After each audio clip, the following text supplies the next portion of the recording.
ইরানে চলমান বিক্ষোভে গত বৃহস্পতিবার রাতে শুধুমাত্র রাজধানী তেহরানেই ২০০ জনের বেশি বিক্ষোভকারী নিহত হয়েছে বলে জানিয়েছে যুক্তরাষ্ট্রের প্রভাবশালী সাময়িকী টাইম ম্যাগাজিন।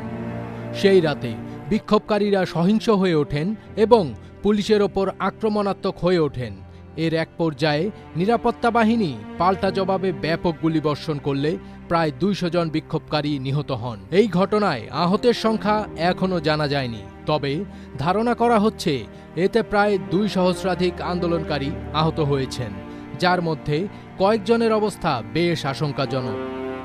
টাইম ম্যাগাজিন শুক্রবার ৯ জানুয়ারি এক প্রতিবেদনে জানিয়েছে, নাম গোপন রাখার শর্তে তেহরানের এক চিকিৎসক তাদের জানিয়েছেন, শুধুমাত্র তেহরানের ৬টি হাসপাতালে ২০৬ জন বিক্ষোভকারীর মৃত্যু তথ্য রেকর্ড করা হয়েছে।